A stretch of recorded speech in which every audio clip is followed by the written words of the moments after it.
तो फिर हम इसको कहते हैं अनएक्सप्लेन्ड कॉज ऑफ इनफर्टिलिटी, यानी बगैर किसी रीज़न के ही आप कंसीव नहीं कर पाते। इसको हल करने के लिए सबसे बेहतरीन तरीका है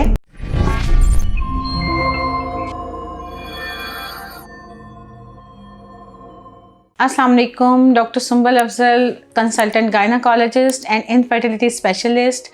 आज आपके साथ बहुत ही इम्पॉर्टेंट टॉपिक डिस्कस करने जा रही हूँ, यानी अनएक्सप्लेन्ड कॉज ऑफ इनफर्टिलिटी। क्या रीज़न है कि मियाँ बीवी दोनों बिल्कुल ठीक हैं, दोनों अच्छी अज़दवाजी ज़िंदगी गुजार रहे हैं, कोई रिपोर्ट कोई प्रॉब्लम नहीं डायग्नोस करती, डॉक्टर कहते हैं आप बिल्कुल ठीक हैं, उसके बाद भी 3-4 साल से आप कंसीव नहीं कर पा रहे, एक बेबी आप हेल्दी प्रोड्यूस नहीं कर पा रहे, परेशान हैं, माशरे के मुख्तलिफ सवालात को फेस करना पड़ता है और एंग्जाइटी, टेंशन, जिसकी वजह से आप स्ट्रेस आउट हो गए हैं।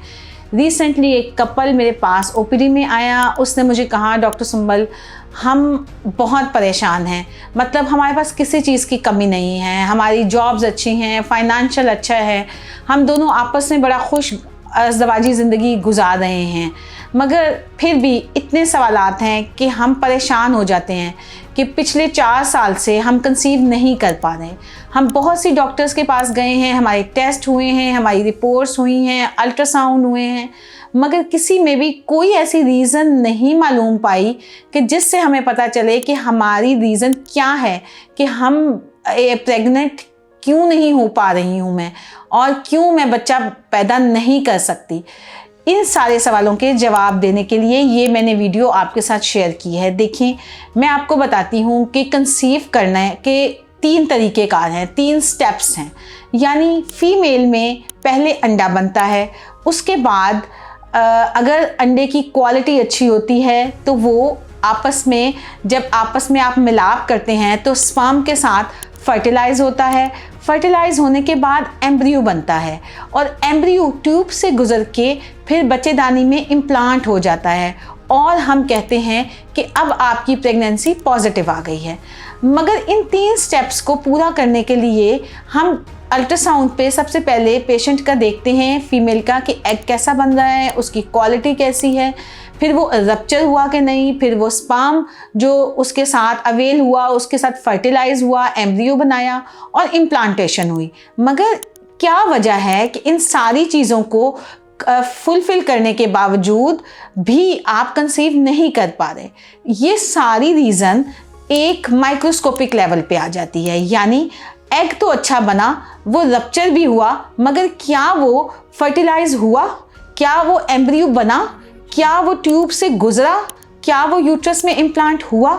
ये 3 चीज़ें तो हम देख पाते हैं, मगर कुछ चीज़ें ऐसी हैं जिनको हम टेस्टों के थ्रू डिस्कवर नहीं कर पाते। यानी क्या एग जो था अच्छी क्वालिटी का, वो रप्चर हुआ प्रॉपरली, उसमें से एग ही निकला या सिर्फ लिक्विड निकला, या क्या आपकी ट्यूब पेटेंट हैं, क्या एम्ब्रियो वहाँ से गुजर पाया, और क्या अगर एम्ब्रियो बना तो क्या वो ट्रांसप्लांट हो पाया। अगर इन सारी चीज़ों में आप फेलियर से गुजरते हैं तो फिर उसके लिए हमें कुछ एडवांस प्रोसीजर्स पे जाना पड़ता है।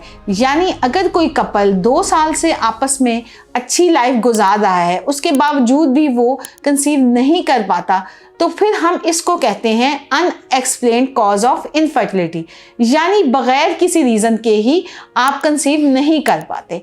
इसको हल करने के लिए सबसे बेहतरीन तरीका है IUI या IVF, यानी रिप्रोडक्टिव टेक्निक्स, जिसके थ्रू आप बच्चा पैदा कर सकते हैं।